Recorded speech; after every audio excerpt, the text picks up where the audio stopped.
Hello friends, आपका हमारे channel मेधा academy में हार्दिक स्वागत है। आज हम आपके सामने इंग्लिश सब्जेक्ट से रिलेटेड राजन सीरीज के शॉर्ट आंसर के पार्ट 2 को डिस्कस करने जा रहे हैं, जो यूपीडीएलएड के सेकंड सेमेस्टर से रिलेटेड है। इससे प्रीवियस वीडियो में हमने इसके पार्ट 1 को डिस्कस किया था। अगर आप उसे देखना चाहते हैं तो प्ले लिस्ट में लिंक से जाकर प्रीवियस वीडियो को देख सकते हैं। तो आइए स्टार्ट करते हैं। Question number 5, discuss the causes of failure of the structure approach in India. Structure approach के फेल होने के इंडिया में क्या रीजन है, उसके बारे में डिस्कस करना है, क्या कारण है। सबसे पहले हम स्ट्रक्चर अप्रोच के बारे में जानते हैं कि स्ट्रक्चर अप्रोच होती क्या है। स्ट्रक्चर अप्रोच का मतलब होता है, जिसे हम हिंदी में कह सकते हैं, संरचनात्मक दृष्टिकोण। किसी भी सेंटेंस का स्ट्रक्चर कैसा होना चाहिए। जैसा कि हम कंप्लीट सेंटेंस बोल रहे हैं, सीता स्कूल जाती है। अगर हम इसे कह दें सीता जाती स्कूल है, उल्टा बोलेंगे तो उसका कोई क्रम नहीं होगा और सेंटेंस का कोई भी स्ट्रक्चर नहीं होगा। किसी भी सेंटेंस के लिए उसका स्ट्रक्चर का सही होना बहुत जरूरी है। जैसे सबसे पहले सब्जेक्ट आता है, फिर वर्ब आती है, फिर ऑब्जेक्ट आती है। ये सेंटेंस के स्ट्रक्चर, सही स्ट्रक्चर का पैटर्न है। इसी के अनुसार ही हमें सेंटेंस को बनाना चाहिए। आइए देखते हैं। The condition of India warrant the adaptation of structural way of teaching in view of change objectives of teaching English. English teaching के बदलते हुए उद्देश्य को देखते हुए, भारत में स्थितियों को देखते हुए स्ट्रक्चर वे ऑफ टीचिंग को लागू करना बहुत ज़्यादा जरूरी हो गया है। We can say the classroom condition in most of our Indian school are not conducive to practice this approach. Classroom की ऐसी स्थिति नहीं है कि जहां पर इसे लागू किया जा सके। There are two main factors which make it difficult to use the approach. Two main factor ऐसे हैं जो इस अप्रोच को लागू करने में कठिनाई पैदा कर रही हैं। सबसे पहले नंबर फर्स्टली क्या है देखते हैं।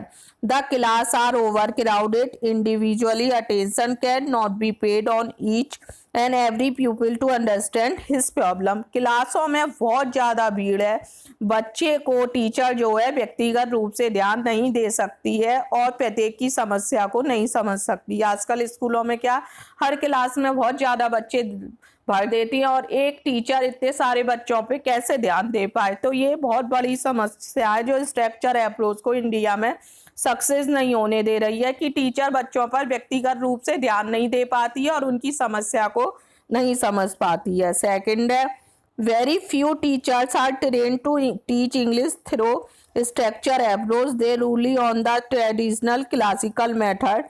They heavy workload on teachers deteriorate them to follow any approach that requires pains on their parts. बहुत कम टीचर स्ट्रक्चर अप्रोच से पढ़ाने के लिए ट्रेंड किए गए। मतलब ऐसे टीचर बहुत कम है जो स्ट्रक्चर अप्रोच से पढ़ाना जानते हैं।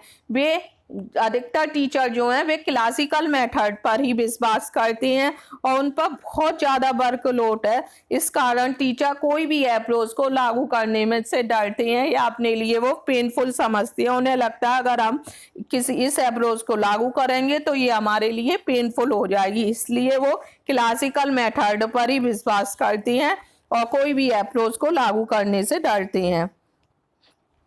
The role of secondary school is limited to the development of the basic skill of language with the graded language material in the shortest possible period. If this is to be achieved, the way the language should be taught in school must be intentionally planned.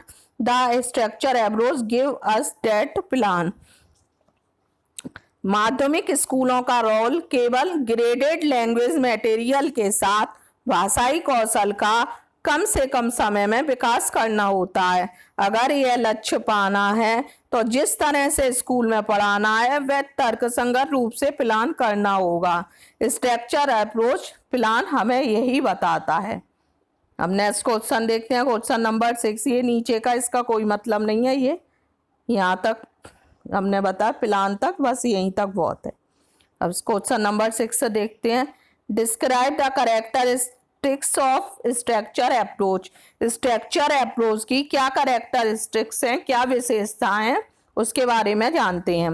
The characteristics of structure approach R S follow. Number 1 है The 25 structure from the core of initial English which a student at the secondary school stage must know.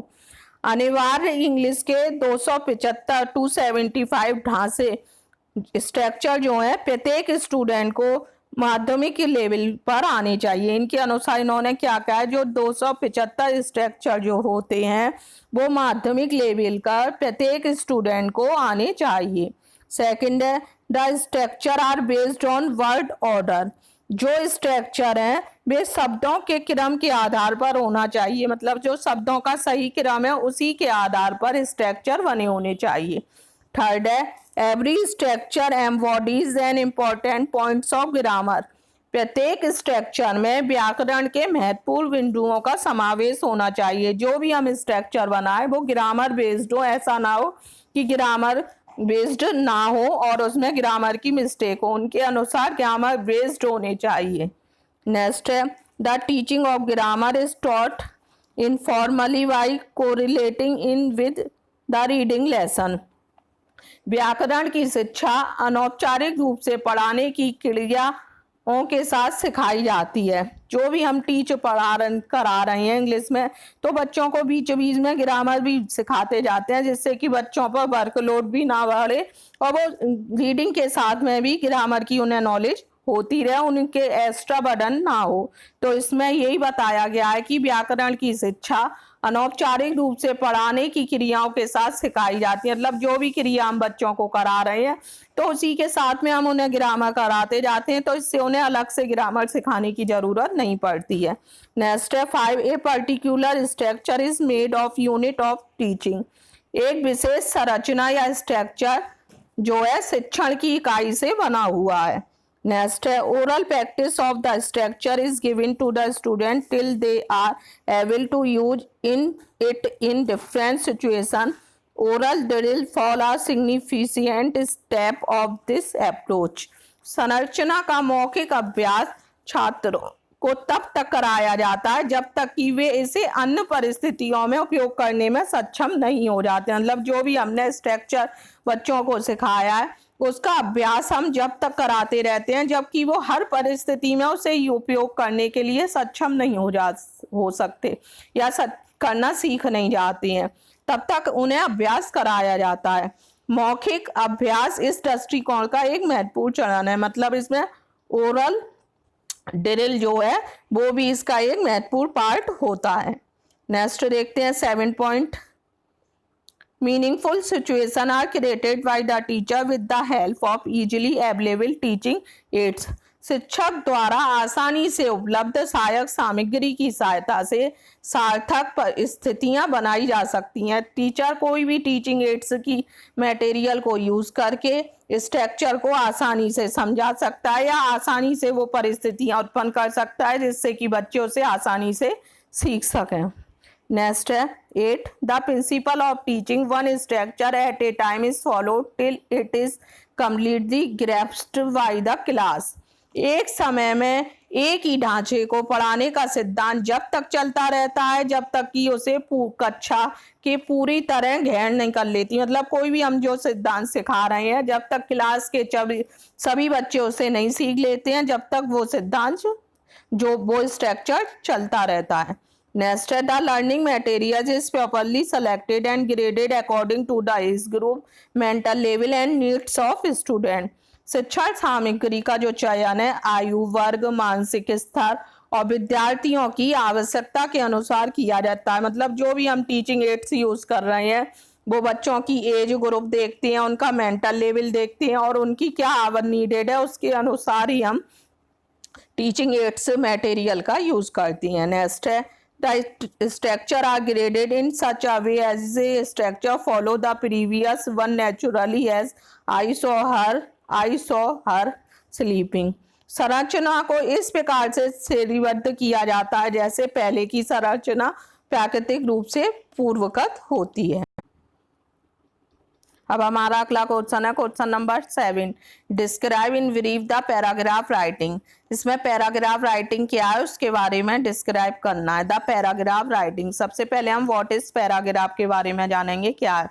If you look at any continuous piece of writing running to a few hundred words, like the report of a speech of Prime Minister of a cricket match in a newspaper of editorial column, जब आपको 100-200 शब्दों को कुछ टुकड़ों में लगातार लिखा हुआ देखते हैं, जैसे कि प्राइम मिनिस्टर की स्पीच है या न्यूज़पेपर एडिटोरियम कॉलम में छपी क्रिकेट की कोई रिपोर्ट है, इसमें आप पाएंगे कि यह कुछ पैराग्राफ में विभाजित होते हैं, मतलब कुछ पैराग्राफ में लिखे होते हैं। पैराग्राफ को पहचाना जा सकता है। The paragraph can be identified by the space lifting at the beginning which is called indentation. Just a capital letter signals the beginning of sentence. The indentation signals the beginning of a paragraph. उसके starting के left के space को देखकर, जिसे कि आइडेंटेशन कहते हैं, capital letter signal है किसी सेंटेंस की बिगनिंग का और एक आइडेंटेशन सिग्नल होता है किसी पैराग्राफ की शुरुआत का। मतलब कोई भी पैराग्राफ शुरू होता है तो उसके फर्स्ट लेटर कैपिटल होता है, तो हम देख के समझ जाते हैं कि यह पैराग्राफ की यहाँ पर शुरुआत हुई है। अब डेफिनेशन के बारे में जानेंगे कि क्या डेफिनेशन है पैराग्राफ की। A paragraph is a unit of composition in which one idea of thoughts is developed. Means of example of supporting details. A paragraph is an essay in miniature. तो paragraph composition की एक इकाई है जिसमें विचार या सोच, उदाहरण और सहायक डिटेल के साथ बनाए जाते हैं। जो भी विचार या सोच होती है वो सब डिटेल के साथ बनाई जाती है। और पैराग्राफ जो होता है वो ऐसे जो होता है, ऐसे जिसे निबंध बोलते हैं, उसका छोटा रूप है। अब इसके पर्पस के बारे में जानेंगे, क्या इसका उद्देश्य है। The purpose of dividing your composition into paragraph is to make reading easier. The reader of the easy will find in difficult to follow the development of idea in it. If the same essay in arranged in paragraph, he will be able to follow the succession of idea in the writing. In passing from one paragraph to the next, he will be able to pass from one idea to the next as present by the writer. Composition को paragraph में विभक्त करने का उद्देश्य पठन क्रिया को आसान करना होता है। जो कंपोजिशन होती है उसे जब हम पैराग्राफ में डिवाइड कर देते हैं तो उसका उद्देश्य क्या होता है, जो पढ़ने की क्रिया होती है, मेक रीडिंग ईजियर, मतलब जो हमारी पढ़ने की क्रिया है उसे हम आसान कर देती हैं।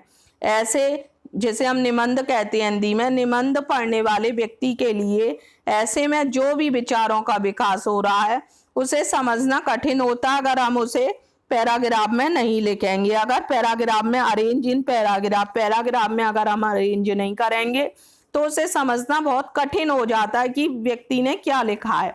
जो विचारों के क्रम को समझना आसान हो जाता है अगर हम पैराग्राफ में लिखेंगे तो हमें विचारों का जो क्रम है उसे समझना आसान हो जाता है। और एक पैराग्राफ से नेक्स्ट पैराग्राफ तक पहुंचने पर, एक विचार से दूसरे विचार तक पहुंचने पर पहुंच जाता है इंसान जो लिखने वाला बताना चाहता है। अगर हम पैराग्राफ में लिखते हैं तो जिसको हम दे रहे हैं, जो भी ऐसे हमने लिखा है, तो वह दूसरा व्यक्ति आसानी से समझ लेता है कि एक पैराग्राफ हुआ, उसके बारे में क्या बताया, फिर समझ लिया, या नेक्स्ट पैराग्राफ आया तो उसमें भी वो समझ लेता है। एक विचार से दूसरे विचार तक आसानी से पहुंच जाता है पैराग्राफ राइटिंग के द्वारा। अगर ऐसे को हम पैराग्राफ राइटिंग के अकॉर्डिंग नहीं करेंगे तो उसे कोई भी नहीं समझ पाएगा और उसे लर्न करना भी बहुत ज़्यादा टिपिकल हो जाएगा। इसीलिए हम ऐसे को पैराग्राफ राइटिंग के रूप में लिखते हैं, पैराग्राफ चेंज कर करके उसे लिखते हैं। नेक्स्ट है question number 8, right 2 poem form retention practice. कोई भी आप पोएम लिख सकते हैं जो आपको नर्सरी क्लास की लर्न हो। जैसे इसमें दे रखी है 1 2 buckle my shoe, 3 4 knock on the door, 5 6 pick up stick, 7 8 let them straight, 9 10 a big fat है। आपको जॉनी जॉनी, ट्विंकल टिंकल, कोई भी लर्न हो वो आप पोएम लिख सकते हैं। जैसे इसमें एक और दे रखी है, the owl and the pussy cat went to see in a beautiful pea garden boat, they look some honey and plenty of money wrapped up in a 5-pound note. The owl looked up the star above and sang to a small guitar, oh my pussy, oh pussy my love, what a beautiful pussy you are. इसमें 2 poem पूछी गई हैं, इन्होंने ये 2 लिखी हैं। आपको जो लर्न हो वो एग्जाम में लिख सकती हैं, नर्सरी की कोई भी इंग्लिश की पोइम हो। ऐसे ही क्वेश्चन नंबर 9 में दे रखा है, right nursery rhyme with rhythm and intonation. कोई भी नर्सरी की पोइम रिदम के साथ लिखनी है। जैसे इसमें दे रखी है, Monday's child is fair of face, Tuesday child of full of grace, Wednesday's child full of woe, Thursday's child has fair to go, Friday's child is loving and giving, Saturday's child work hard for his living, what the child that is born on the sunward day, it is bonny and wise and good and gay। ये थोड़ी सी typical है, आपको जो learn हो, जो easy लगे वो लिख सकते हैं। नेक्स्ट है, एक और दे रखी है, whistle daughter whistle and I will give you a sheep, mother I am asleep, whistle daughter whistle and I will give you a cow, mother I don't know how। अब नेक्स्ट है हमारा question number 10, write a composition on the horse या television, on the horse and television. आपको एक composition लिखना है television के ऊपर और किसके ऊपर, हॉर्स के ऊपर। तो आइए टेलीविजन के ऊपर देखते हैं क्या है। सबसे पहले इन्होंने हॉर्स दिया, फिर टेलीविजन दिया। तो सबसे पहले हम हॉर्स के ऊपर देखते हैं। The horse is a very useful animal. घोड़ा जो है वो एक काम का जानवर है, यूजफुल एनिमल है। It is found all over the world. ये पूरे विश्व में पाया जाता है। What the Arabian horse are very famous. लेकिन अरेबियन घोड़े होते हैं वो बहुत ही फेमस, मतलब प्रसिद्ध होते हैं। They are very real. वे बहुत कम मिलते हैं, वे बहुत कम दिखाई देते हैं। जो अरेबियन हॉर्स होते हैं वो बहुत कम दिखाई देते हैं। They are very costly. वे बहुत महंगे होते हैं। The horse is also domestic animal. घोड़ा जो है, हॉर्स है, वो एक घरेलू जानवर भी है। People real it with great love. लोग बड़े प्यार से इसे पालते हैं। It is used for riding. ये घुड़सवारी के लिए भी यूज होता है। Its name is connected with race. इसका नाम रेस से जुड़ा होता है, दौड़ से जुड़ा होता है। कहते हैं घोड़े की दौड़ होने वाली है तो घोड़े का नाम किससे जुड़ा होता है, दौड़ से, रेस से जुड़ा होता है। In the older time it was use in the battles. प्राचीन समय में युद्ध के लिए इसका उपयोग किया जाता था। Then its importance was very great. तब इसकी बहुत उपयोगिता हुआ करती थी। It gallops at a great speed. ये बहुत तेजी से सरपट दौड़ते हैं। We generally say the horse power of the car और द बस। हम सामान्यतः कह सकते हैं बस की अश्व और कार की क्षमता, बस की क्षमता और कार की क्षमता को हम अश्व शक्ति में नाप सकते हैं। It draw and tongas it eat grass and gram. ये हमारे टांगा खींचते हैं। टांगों में देखा होगा हमने, पहले टोंगास जो चलते थे उनके आगे घोड़े लगे होते और वो टोंगास को खींचते थे। ये क्या खाते हैं, ये घास और ग्राम मीन्स चना, ग्रास, घास और चने खाते हैं। It is a kingly animal. ये एक राजा का जानवर है, मतलब इसे राजसी जानवर के रूप में जाने जाते हैं क्योंकि राजा लोग इस जानवर को पहले पालते थे। It is a royal animal. यह एक शानदार जानवर है। It is a great symbol of power and pride. ये शक्ति और गर्व का सिंबल है या प्रतीक है। नेक्स्ट देखते हैं टेलीविजन। टेलीविजन मतलब TV. Television is the great wonder of the modern world of science. Television आधुनिक संसार की विज्ञान का एक महान अजूबा है। Television is the household thing today.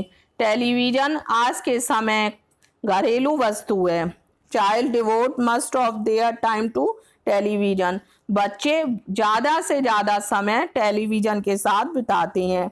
They watch the cartoon series and forgot other things as school homework. वे कार्टून सीरीज देखते हैं, बाकी सब चीज़ें भूल जाते हैं जैसे स्कूल का होमवर्क। आजकल बच्चों को देखा है कि वे टीवी में इतने ज़्यादा व्यस्त हो जाते हैं कि उन्हें स्कूल का होमवर्क करने का भी ध्यान नहीं रहता है।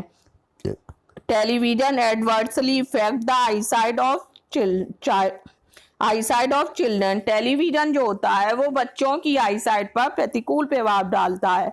It is doing more harm then good, ये अच्छे से ज़्यादा नुकसान पहुंचाता है। Television present before us a variety of items. Besides recreation, people listen to news, watch serial and discovery and other channel. Television हमारे सामने रिक्रिएशन के साथ साथ आइटम की वैरायटी भी प्रस्तुत करता है, जैसे लोग न्यूज़ सुनते हैं, सीरियल देखते हैं, डिस्कवरी के अन्य चैनल भी देखते हैं। डिस्कवरी के अन्य चैनल भी देखते हैं। Improper use of television harm the eyesight and has a bad effect of memory of the children. Television का गलत उपयोग बच्चों की आंखों पर और उनकी जो मेमोरी या याददाश्त से कह सकती हैं उस पर बुरा प्रभाव डालता है। Television has became a necessity of life besides being a status symbol. Parents should not allow their children to glue before the television. Television status और सिंबल के साथ साथ जीवन की जरूरत बन गया है। माता पिता बच्चों को टेलीविजन के आगे ज़्यादा देर तक बैठे रहने के लिए मना करते हैं। उम्मीद करते हैं आपको राजन सीरीज का पार्ट 2 अच्छे से क्लियर हुआ होगा। अगर आपको हमारा वीडियो पसंद आया हो तो प्लीज़ हमारे वीडियो को लाइक कीजिए और हमारे चैनल अगला वीडियो देखने के लिए हमारे चैनल को सब्सक्राइब कीजिए और अपने अधिक से अधिक फ्रेंडों को शेयर कीजिए, जिससे कि वो भी इस चैनल के माध्यम से अपनी स्टडी को और भी बेहतर बना सकें। Thank you.